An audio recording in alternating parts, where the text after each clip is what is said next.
Kampung Dongeng Bapak, Bangka Belitung, Ibu-ibu yang saya Kampung hormati, Dongeng Bangka Belitung. Kampung Dongeng Bangka Belitung adalah komunitas para pendongeng, jadi barangkali kita mengetahui bahwa ada kesan ya bahwa Bangka Belitung ketika dia menjadi provinsi sering disebut sebagai kepulauan ya, kepulauan bersejarah yang dilupakan, atau sering juga disebut orang dengan sejarah kepulauan yang dilupakan.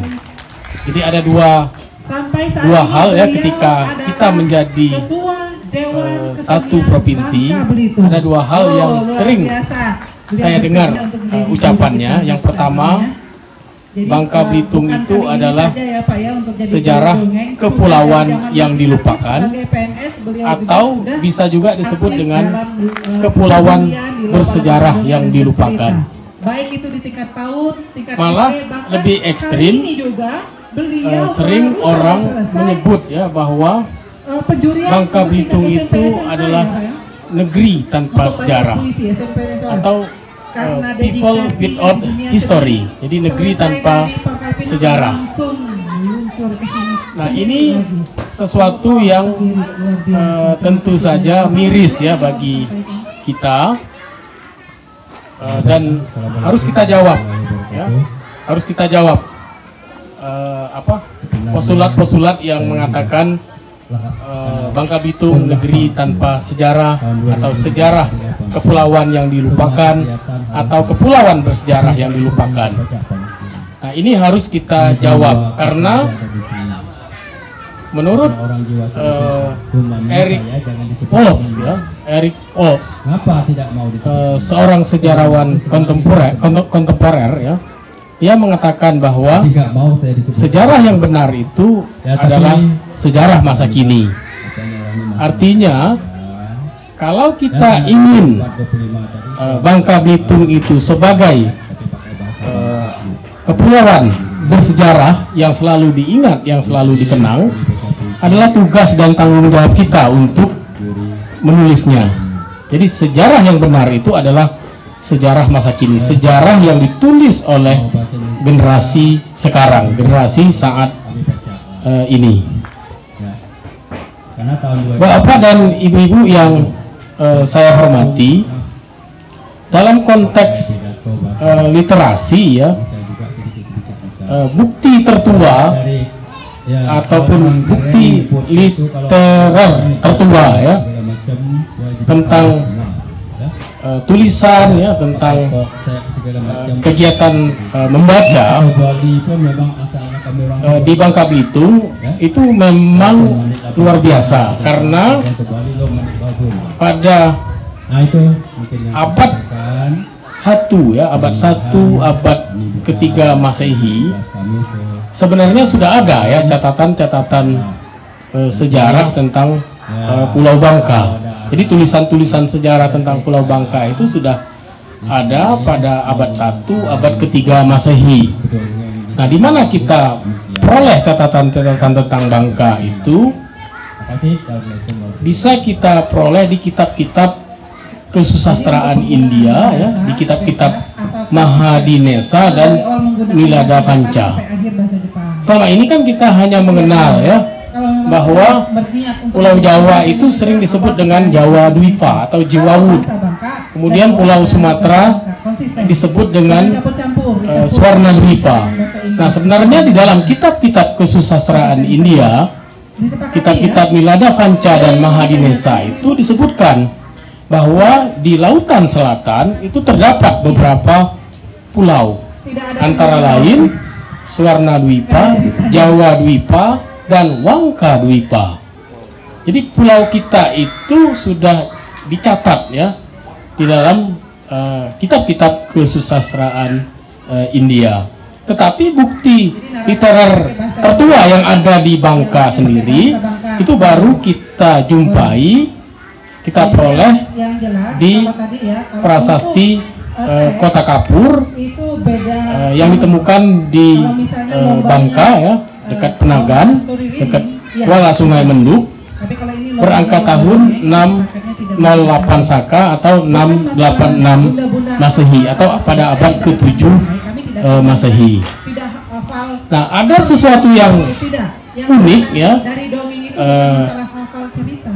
yang Jelas itu hafal terkait dengan bukti tertulis tertua tentang ininya tidak hafal sesuai dengan teks, tidak. kemampuan menulis dan membaca yang ada di Begitu ya? Bangka Belitung, Bisa diterima? khususnya di Pulau Bangka. Mulai? Nah, saya katakan unik dan menarik. Yang pertama, Sudah ada Pak. tradisi ya, tradisi ortografi Urutnya masing-masing. Palawa. Itu adalah Jadi tradisi ortografi Palawa itu biasanya Jadi silakan selalu bersanding dengan ya. Sangsekerta. Jadi ketika orang menulis sesuatu dengan menggunakan aksara Palawa, dia pasti menggunakan bahasa Sangsekerta. Jadi tradisi ortografi Palawa Sangsekerta atau Arab Islam misalnya kan, tulisan Arab pasti Kita mulai bahasa Arab dengan tulisan untuk penyebaran agama Islam. Begitu juga huruf Palawa dengan bahasa Sangsekerta itu untuk penyebaran agama Hindu dan Buddha. Nah, pada prasasti Kota Kapur, tradisi ortografi itu terjadi penyimpangan karena apa? Huruf yang digunakan pada prasasti Kota Kapur itu menggunakan huruf Palawa, kemudian bahasa yang digunakannya adalah bahasa Melayu kuno. Nah, bahasa Melayu kuno yang digunakan di prasasti Kota Kapur itu tidak lagi tercampur ya, tidak lagi tercampur dengan bahasa-bahasa ataupun istilah-istilah dalam Sangsekerta. Jadi dia sudah murni menggunakan bahasa Melayu kuno. Nah, karena Sriwijaya ini merupakan kedatuan ya, kerajaan yang berbasis kepada bahari, jadi sea-based culture, dengan kapal-kapal niaganya, kapal-kapal dagangnya, bahasa Melayu kuno ini kemudian menjadi lingua franca ya, menjadi bahasa pengantar di seluruh bandar pelabuhan yang ada di Nusantara. Nah, jadi seharusnya ada semacam kebanggaan berbahasa ya dari orang-orang Bangka ya, bahwa bahasa Indonesia yang kita kenal sekarang itu sebenarnya berasal dari bahasa Melayu kan. Bahasa Melayu itu berasal dari bahasa Melayu kuno, dan bahasa Melayu kuno adalah bahasa yang seperti tertulis di dalam prasasti Kota Kapur. Jadi ini sesuatu yang luar biasa ya bagi kita di Bangka, karena kita memiliki bukti tertulis ya, bukti literer tentang penggunaan bahasa Melayu kuno sebagai cikal bakal pembentukan bahasa Indonesia yang kita kenal sekarang.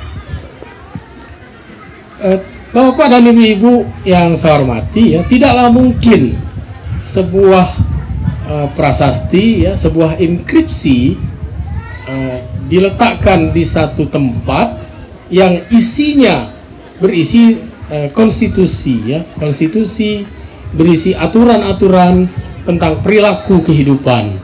Kalau masyarakat setempat itu tidak memahami bahasa dan tidak memahami tulisannya.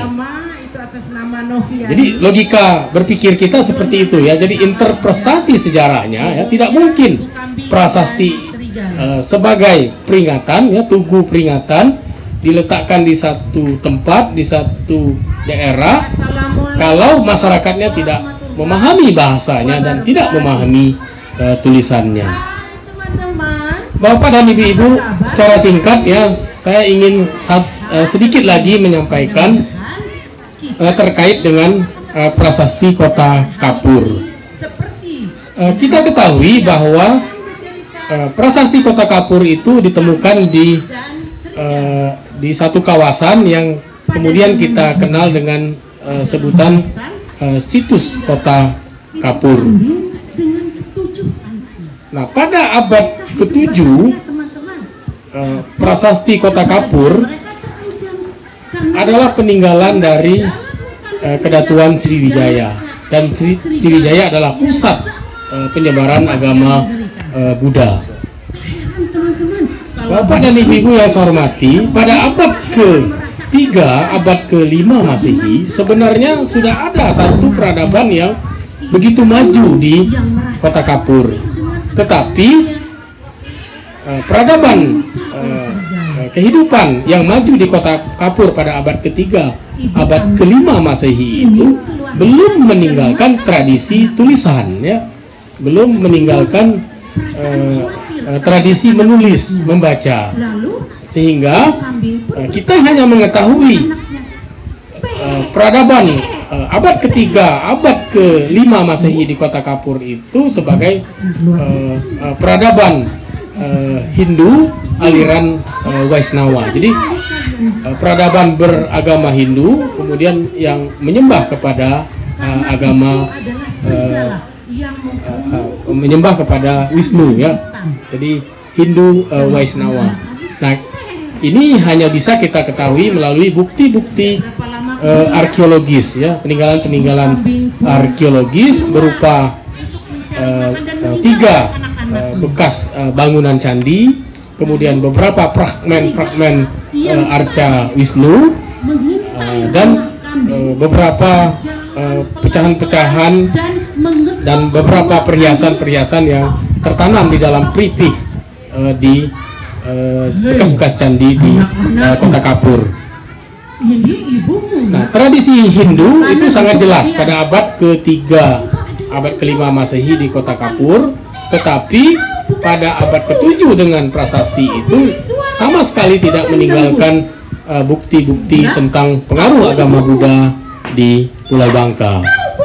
Nah, saya menulis buku Kota Kapur dalam lintasan sejarah Bahari ini, salah satunya saya mengemukakan teori dan mengungkapkan sesuatu fakta yang luar biasa, ya, bahwa Pulau Bangka tidak hanya mendapat pengaruh Hindu, tetapi Pulau Bangka juga mendapat pengaruh dari agama Buddha.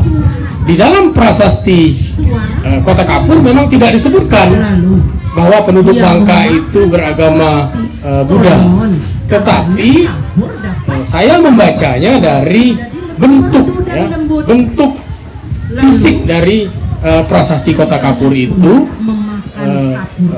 sangat unik, ya, berbeda dengan 5 prasasti yang ada di Sumatera. Jadi bentuknya bulat lonjong, memang dibuat untuk menulis, ya, menulis sebuah prasasti. Kalau prasasti Kota Kapur itu bentuk fisiknya itu agak berbeda dari 5 bentuk prasasti yang ada di Sumatera, baik itu Kedukan Bukit, Talang Tuwo, Karangberahi, Telaga Batu, dan Palas Pesemah. Jadi berbeda sekali bentuknya. Nah, dia berbentuk heksagonal, ya, berbentuk heksagonal. Nah, di dalam kitab Tripitaka ada bagian yang kita sebut dengan Sutta Pitaka. Di dalam bagian Sutta Pitaka itu ada bagian yang disebut dengan Vinaya Pitaka, ya, Vinaya Pitaka. Nah, di dalam Vinaya Pitaka itu ada ajaran, ya, tentang Sigalopada Sutta namanya. Sigalopada Sutta itu ajaran yang mengajarkan kepada masyarakat untuk menghormati 6 penjuru dunia, ya, 6 penjuru dunia yang disimbolkan di dalam bentuk prasasti Kota Kapur yang heksagonal. Nah, apa 6 ajaran penjuru dunia itu? Adalah ajaran tentang perilaku kepada masyarakat untuk menghormati Tuhan, menghormati sesama, menghormati orang tua, menghormati kerabat, menghormati hamba sahaya. Jadi ada 6 penghormatan yang harus dilakukan oleh masyarakat. Nah, kalau kita lihat bentuk prasasti dengan Sigalo Vada Sutta, ajaran tentang penghormatan terhadap perilaku masyarakat, nah kita sandingkan dengan isi prasasti Kota Kapur misalnya pada baris ke-6 yang mengajarkan agar masyarakat Bangka itu menghormati orang lain, tidak suka berbuat celah, ya, tidak suka menyakiti orang lain, mengguna-gunai orang lain, membunuh orang lain dengan racun, bisa, upas. Nah, itu merupakan ajaran-ajaran tentang penghormatan yang luar biasa, ya, oleh masyarakat kepada lingkungan di sekitarnya. Nah, jadi banyak hal yang bisa kita gali, kita peroleh dari tinggalan-tinggalan prasasti Kota Kapur sebagai bukti literer, ya, bukti literasi tertua, ya, yang kita temui di Pulau Bangka. Bapak dan Ibu yang saya hormati, saya pikir itu, ya, untuk membuka diskusi kita pada hari ini. Dan saya juga sebenarnya ingin sekali, ya, menguraikan terus bagaimana perkembangan bahasa Melayu kuno itu sampai dengan sekarang, ya. Kita ketahui kemudian bahasa Melayu kuno itu di Bangka berkembang menjadi bahasa Melayu Bangka. Bahasa Melayu Bangka itu kemudian berkembang menjadi beberapa dialekten, ya. Ada Maporis dialekten, ada Ska dialekten, ada Darat dialekten, ya. Ada Melayu Bangka dialekten, ya. Sampai ke sekarang sebenarnya itu sudah saya tulis, dan itu sebenarnya menjadi kebanggaan bagi kita untuk berbahasa, ya, berbahasa. Kemudian bagaimana norma-norma berbahasa, ya, pada orang Bangka, ya, aturan-aturan norma berbahasa pada orang Bangka. Misalnya orang Bangka sering bilang kalau hari panas banyak kacang lupa akan kulitnya, ya. Di mana perigi digali, di situ air disaup, di mana bumi dipijak, di situ langit dijunjung. Jadi berbeda sekali dengan perilaku-perilaku yang tampilkan oleh Pak Ahok, ya. Sebenarnya kalau kita ingin mengkaji, ya, bagaimana norma-norma bahasa, norma-norma budaya pada masyarakat Bangka. Saya pikir itu, ya. Terima kasih. Assalamualaikum warahmatullahi wabarakatuh.